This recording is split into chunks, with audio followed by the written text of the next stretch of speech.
Exercise किसका है? 12.2। ठीक है, अब देखिए कौन-सा क्वेश्चन है ये? 4 नंबर क्वेश्चन है। आप देखिए इस क्वेश्चन में हमको पहले नंबर कुछ चीज़ों का ध्यान रखना है, उसको समझ लेना है, कंफर्म हो जाना चाहिए। पहले यहाँ पे देखिए संगत लघु वृत्तखंड बोला है और दीर्घ वृत्तखंड बोला है। क्या है? दीर्घ वृत्तखंड बोला है। त्रिज्य है, दीर्घ त्रिज्य खंड बोला है ना, तो वही हुआ। अब यहाँ पे सबसे पहले ध्यान रखिएगा, ये चीज़ें आपको ध्यान रखना है। ये हो गया ठीक। इसमें जो होता है देखिए जीवा के द्वारा ये 2 पार्ट में कट गया, तो ये वाला भाग जो होगा ना दीर्घ वृत्तखंड कहलाएगा। ये जो होगा ये क्या होगा? लघु वृत्तखंड कहलाएगा। क्या होगा? लघु वृत्तखंड कहलाएगा। समझ में आ गई बात ना? तो ये वाला क्षेत्रफल निकालेंगे तो लघु आएगा, इसका ही पूरा निकालेंगे तो दीर्घ वृत्तखंड आएगा। क्या आएगा? दीर्घ वृत्तखंड आएगा।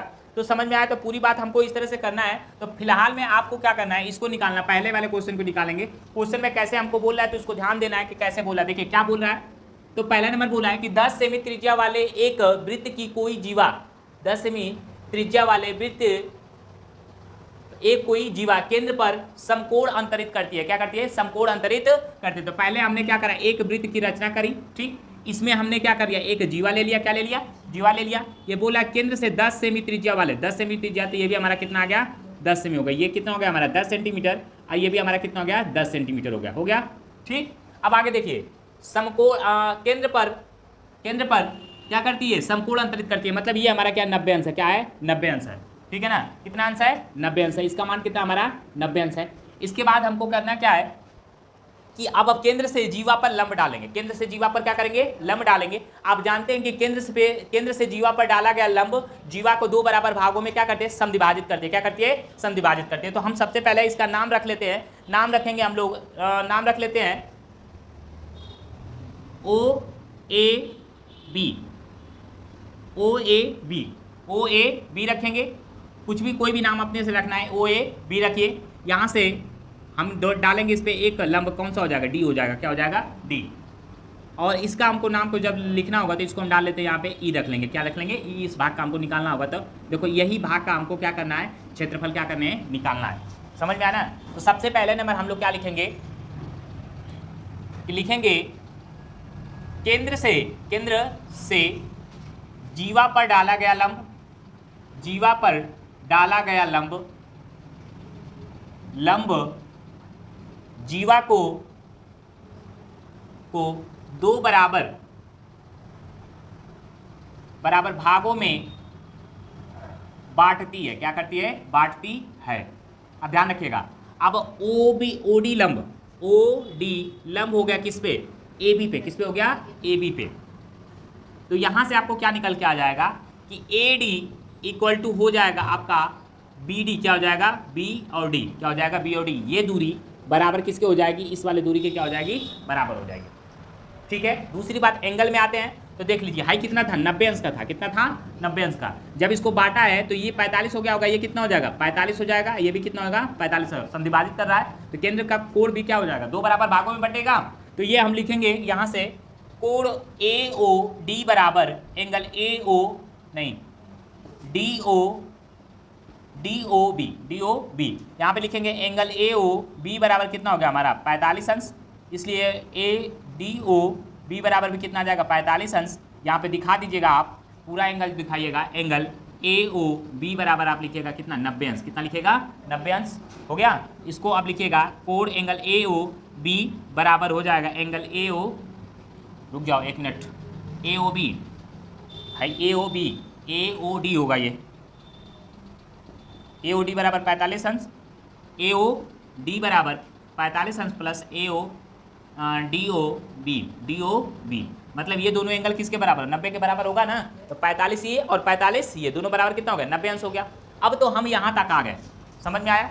अब ये हमारा क्या है? ये काटे तो ये अब यहाँ पे कितना होगा? 90 अंश हो गया। क्या होगा? 90 अंश। अब देखो इसका हमको क्षेत्रफल निकालने के लिए, यदि इसका हम पूरा क्षेत्रफल निकालेंगे, हमको त्रिज्यखंड का क्षेत्रफल आता है तो त्रिज्यखंड का क्षेत्रफल इसी से हम निकाल लेंगे। ठीक है। यहाँ पे 90 अंश का कोण बन रहा है तो हम पूरा निकालेंगे। तो जब त्रिज्यखंड का क्षेत्रफल निकलता है ना तो हाई पूरा उसी के अंदर आ जाएगा, हाई नहीं रहेगा, पूरा वो निकालेगा। समझ में आया ना? तो अब त्रिज्यखंड का क्षेत्रफल निकालेंगे तो वो तो पूरा निकालेगा। थीटा पे 90 रखा तो केंद्र पे इतना पूरा कोण निकाल, मतलब ये वाला जब बोलेगा ऐसे हम निकालते, ऐसे निकालते हैं, जीवा नहीं डालते तो हाई 90 अंश है तो हाई पूरा नहीं निकलेगा, हाई पूरा निकल जाएगा, पूरा क्षेत्रफल निकलेगा। हमको क्या यहाँ पे कंबाइन करा है, जीवा के द्वारा कटा हुआ इस लघु वृत्त का चाहिए। तो सबसे पहले क्या करेंगे, हम इसका क्षेत्रफल निकालेंगे। क्या करेंगे, इसका क्षेत्रफल निकालेंगे। इसके क्षेत्रफल के लिए हमको base into height, base into height, त्रिभुज का क्षेत्रफल क्या होता है, base into 1/2 base into height, तो वहाँ से निकल जाएगा। तो सबसे पहले इसमें हमको भुजा को ज्ञात करना क्या है, जरूरी है। भुजा निकाल लेंगे, इसके बाद तो इसका क्षेत्रफल हमको लोग इसका निकालेंगे, AOD का क्षेत्रफल निकालेंगे। ठीक है, इतना नोट करो पहले। आगे देखिए, अब यहाँ पे हमको क्या करना है, इस त्रिभुज का क्षेत्रफल निकालना है। तो हमको इस त्रिभुज का क्षेत्रफल बेस इंटू हाइट हमको जरूरी है, बेस इंटू हाइट हमको क्या करना है, जरूरी है। तो बेस इंटू हाइट कैसे निकलेगा, तो अभी आपको हम बताएंगे किस तरह से निकलेगा। सबसे पहले नंबर आपको करना क्या है कि इसमें बेस इंटू हाइट निकालने के लिए सबसे पहले नंबर आपका क्या है, हाई वाले दूरी हमको OD और ये निकालना पड़ेगा, ये वाली दूरी हमको निकालना पड़ेगा। देखिए कैसे निकालेंगे। तो सबसे पहला नंबर आपको मालूम हो गया है कि ये कितना हो गया, 45 अंश हो गया। क्या हो गया, 45 अंश हो गया। ठीक, ये कितना हो गया, 45 है। ये इस पे लंब है, तो ये कितना हो गया, 90 अंश हो गया। तो अब इसको बाहर निकाल लेते हैं हम। ऐसे देखिए, ऐसे बाहर निकाल लिए, ये 10 सेंटीमीटर हो गया, और ये हमारा हो गया, मान लीजिए ये ऊपर में 45 सेंटीमीटर है, ये कितना है, 90 है। क्या है, 90 अंश के सामने की भुजा ये क्या हो जाएगी, हमारी कर्ण हो जाएगी। क्या हो जाएगी, कर्ण, मतलब OAD हो जाएगा। और ये इसके सामने की भुजा हमारी क्या हो जाती है, हाई आधार हो जाएगा। क्या हो जाएगा, आधार हो जाएगा। डायग्राम ऐसे होगा, 90 अंश वाला खुला रहेगा, तो इसके कर्ण हो गया, इस पर ये तो आधार हो गया, ये क्या होगा हमारा, लंब होगा। क्या होगा, लंब। तो अब देखो हमको हाई वाली दूरी चाहिए। क्या चाहिए, दूरी चाहिए। तो लाल बटा कक्का, LAL, लाल बटा में कक्का में कौन सा चीज़ है, देखिए लंब बटा में क्या है, कर्ण। तो लंब इसमें देखो मालूम करना है, ये हमारा लंब मालूम हो जाएगा, कर्ण क्या है, दिया है। तो साइन वाले पे बैठे हैं, इसलिए हम लेंगे त्रिभुज AOD में साइन कितना, 45 अंश, साइन 45 अंश बराबर, अब क्या हो जाएगा हमारा, लंब का मतलब AD बटा में क्या हो जाएगा, OA। क्या हो जाएगा, OA। AD 45 अंश का मान 1/2 में 2, और इधर हो जाएगा AD का मान हमको ज्ञात करना है, और यहाँ पे हो जाएगा OA का मान कितना होता है, 10 दिया हुआ है। त्रिज्या है ना यहाँ पे, तो त्रिज्या हमारी क्या है, OA है, तो 10 होगा। इसको इधर लेके जाएंगे तो 10 और करनी में 2 इक्वल टू कितना हो जाएगा, AD। कितना हो जाएगा, AD होगा ना, कितना हो जाएगा, AD 1 करनी में 2, और ये 10 चला जाएगा यहाँ पे AD। इसकी वैल्यू कितनी आ जाएगी, 10 करनी में 10 बटा में करनी में 2। यदि आप इसका क्या करते हैं, परिमीकरण करते हैं। क्या करते हैं, परिमीकरण। तो देखिए 10 करनी में 2 और गुणे हो जाएगा करनी में 2, नीचे भी करनी में 2 से क्या करेंगे, गुणा करेंगे, इक्वल टू है AD। अब यहाँ से देखिए 10 करनी में 2 और बटा में नीचे कितना 2 हो जाएगा, इक्वल टू AD हो गया। यह 2 5 10, 5 करनी में 2 इक्वल टू किसका मान आ गया, AD का। मतलब हमारा ये मान जो है AD आपका निकल के आगे, AD कितना हो गया हमारा, 5 करनी में 2, 5 करनी में 2। अब आगे देखिए थोड़ा सा, 5 करनी में 2 आपको हमने लिखाया है यहाँ पे। देखिए ध्यान से देखिएगा, ऊपर वाले स्टेप में हमने मिटा दिया है कि यहाँ पे लिखवाया था कि ये इसको विभाजित करता, तो ये दूरी और ये दूरी दोनों बराबर। हमने लिखवाया था कि AD बराबर क्या है, BD। क्या है, BD बताया ना, AD बराबर BD। तो AD आ गया है, तो BD बराबर भी अब हमारा कितना हो जाएगा, 5 करनी में 2, 5 करनी में 2। अब हमको AB निकालना होगा, तो AB बराबर हम क्या लिख सकते हैं, AD plus BD equal to ये हो जाएगा 5 करनी में 2 और प्लस 5 करनी में 2। अब जोड़ देंगे 5 और 5 कितना होगा, 10 करनी में 2। किसका मान हो गया, AB का। किसका मान हो गया, AB का। समझ में आता है। ये पूरी हमारी दूरी जो होगी, हाई जो पूरी दूरी होगी हमारी, वो कितनी आ जाएगी, कितनी आएगी। अब हम आपको दूसरे कलर से दिखा दे रहे हैं। ये जो पूरी दूरी है ये हमारी कितनी आ जाएगी, 10 करनी में 2, 10 करनी में 2 आपका क्या है, सेमी है, तो ये क्या हो जाएगा, 10 करनी में 2 सेंटीमीटर। समझ में आया, नोट करिए इतना। एक चीज़ें ध्यान रखिए, इस त्रिभुज का हमको क्षेत्रफल AOB का क्षेत्रफल निकालना है। इसमें बेस इंटू हाइट चाहिए, बेस इंटू हाइट चाहिए हमको। ये वाली भी, ये तो हमारा मालूम हो गया, AB हमारा क्या था, बेस था, तो बेस तो मालूम हो गया। हाइट भी तो हमारे हाई मालूम होनी चाहिए। तो अब उसी फार्मूले पे उसी से लगाएंगे। देखिए उसी त्रिभुज में आप लगाएंगे आगे। तो देखिए लाल बटा कक्का से देख लीजिए, LAL लाल बटा में कक्का के किस चीज़ को रखेंगे, किसको ले सकते हैं। तो देखो आधार बटा में कर्ण, आधार बटा में कर्ण। आपने त्रिभुज में ये आधार बटा में, अब ऐसे मान लें आधार बटा में ये 45 अंश होते हैं, ये वाली दूरी मानने के लिए आपको आधार बटा में कर्ण लेना पड़ेगा। कर लेना पड़ेगा आधार बटा में कर्ण। तो आप लिखिए, इसमें लिखिए cos 45 अंश बराबर हो जाएगा आधार बटा में कर्ण, आधार बटा में कर्ण। आधार यहाँ पे आपका कितना है, cos 45 अंश का मान 1/2 हो गया। आधार इसमें देखिए कौन सा है, ये कौन सा हो गया आपका आधार, AD। कौन सा हो जाएगा, AD। आधार कौन सा हो गया, अरे नहीं ऐसे आएगा ना, ऐसे होगा। इसमें आधार आपका कौन सा हो जाएगा, OD। क्या हो जाएगा, OD। कर्ण कौन सा है, OA। अब यहाँ पे देखिए OA की वैल्यू कितनी है, 10, 1/2 इक्वल टू ये कितना है, OD बराबर कितना आ गया, 10 हो गया। 10 ये जाएगा 10 बटा में कड़ी में 2 इक्वल टू OD आप पहले ही जानते हैं। फिर इसका परमीकरण करेंगे तो उतना ही आएगा 10 कड़ी में 2 और नीचे कड़ी में 2 इंटू कड़ी में 2 इक्वल टू OD। परमीकरण का मतलब क्या होता है, इस हर का उठा के ऊपर नीचे दोनों में क्या होता है, गुणा करना होता है। तो यहाँ से गुणा करा हमने, और देखिए गुणा होगा तो 10 कड़ी में 2 और नीचे आ जाएगा तो कड़ी में कड़ी 2 का गुणा होगा तो 2 OD और यहाँ पे आ जाएगा आपका OD बराबर आपका हो जाएगा ये 2 5 10 मतलब 5 कड़ी में 2 इक्वल टू क्या आ जाएगा OD। ये हो गया हमारा, समझ में आया ना। तो बेस भी मालूम हो गया, हाइट भी मालूम हो गई, ठीक है। अब आपको करना क्या है, अब रखना है, सारा हम मिटा दे रहे हैं, ठीक है। चलिए अब यहाँ से हम क्षेत्रफल निकालेंगे। त्रिभुज AOB का क्षेत्रफल, AOB का क्षेत्रफल बराबर 1/2 आधार गुणे ऊंचाई होता है, आधार गुणे ऊंचाई, आधार गुणे ऊंचाई होता है, यही ना होता है। अब देखिए 1/2 इसमें आधार का काम कौन कर रहा है, AB कर रहा है तो रखेंगे AB, और ऊंचाई का काम कौन कर रहा है, OD कर रहा है तो क्या रखेंगे OD।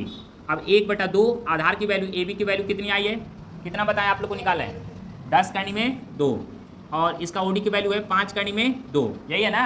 अब देखिए ध्यान से 2 5 10 5 आ गया, देखो 5 कड़ी में 2 इंटू 5 कड़ी में 2, 5 5 का गुणा करेंगे कितना आ गया 25, ठीक।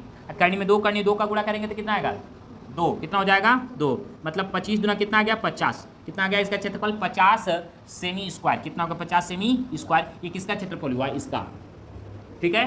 तो इतनी बातें समझ में आ गई सबको। आपको देखो करना होगा क्या, यही होगा कि आपको इस तरह से निकालना होगा। पहले ही ऐसे क्वेश्चन आएंगे तो आपको क्या करना है, इस त्रिभुज का बेस ज्ञात करना है। अब बेस ज्ञात करने के त्रिकोणमिति आएगा तभी आप ज्ञात कर पाएंगे, नहीं तो नहीं ज्ञात कर पाएंगे। समझ में आना, इतना बात ध्यान में रखिएगा। त्रिकोणमिति का यूज करके, साइन और कॉस का यूज करके यहाँ से बेस इंटू हाइट आप क्या करेंगे, निकालेंगे। समझ में आई ना बात, यहाँ से ध्यान रखें। क्यों, कैसे इसमें क्यों लग रहा है त्रिकोणमिति का यूज, क्योंकि यहाँ पे ये समकोण है, क्या है, समकोण त्रिभुज बन जा रहा है। और समकोण त्रिभुज के अंदर ही आपका क्या होता है, त्रिकोणमिति का क्या होगा, काम करेगा उसमें, तो ये इसलिए वहाँ पे निकल जा रहा है। समझ में आया ना, इसका ध्यान रखिएगा। ये हो गया। अब यहाँ से हमको क्या करना है, पहला क्वेश्चन बोला है संगत लघु वृत्तखंड का क्षेत्रफल। अब जाके हम मेन क्वेश्चन पे आएंगे, इसको हमको निकालना है, ठीक है ना। तो अब क्या करेंगे, देखिए सबसे पहले नंबर ये, पहले तो हम लोग क्या करेंगे, लिख लेते हैं। डायरेक्ट करना चाहते तो डायरेक्ट करिए, तो लिखेंगे संगत लघु वृत्तखंड का क्षेत्रफल, ठीक है, बराबर लगाइए। इसके बाद आपको करना क्या है, इसके बाद आपको लिखना है त्रिज्य खंड। यहाँ से इक्वल है, जगह नहीं है तो यहाँ पे लिखिएगा त्रिज्य खंड, त्रिज्य खंड। अब नाम रख लीजिए इसका OAEC, मतलब ये पूरा ऐसे, समझ में आया ना। क्या होगा, त्रिज्य खंड AOEB का क्षेत्रफल माइनस क्या होगा, त्रिभुज AOB का क्षेत्रफल, OAB का क्षेत्रफल, ठीक।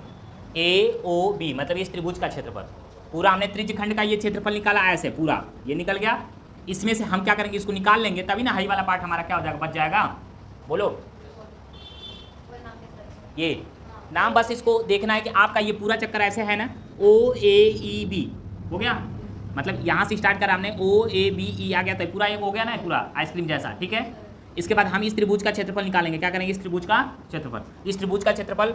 अब यहाँ पे OB का क्षेत्रफल क्या होता है, थीटा बटा में पाई आर स्क्वायर, थीटा बटा में 360 गुणे पाई आर स्क्वायर, ठीक है, माइनस ये कितना हो जाएगा 50 सेमी स्क्वायर, ठीक है, इक्वल टू, ये देखो यहाँ पे जब ये पूरा का निकालेंगे तो ये पूरा कितना बताया गया था, समकोण था, 90 अंश था, कितना था 90 अंश, तो 90 बटा में 360 गुणे 22/7 कितना यूज कराया 3.14 और गुणे आर की वैल्यू आपकी 10 हो जाएगी, 10 का स्क्वायर माइनस 50 सेमी स्क्वायर।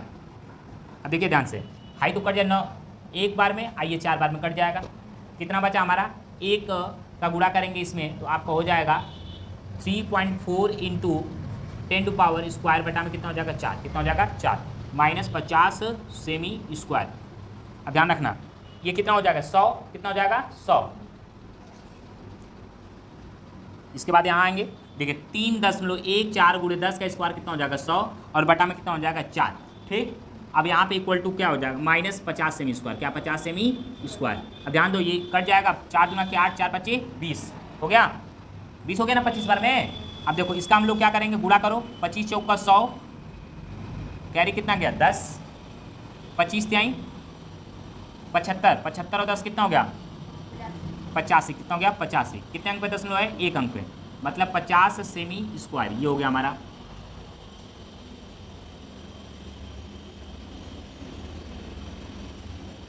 एक बार गुणा करो फिर, अरे 149 होगा ये,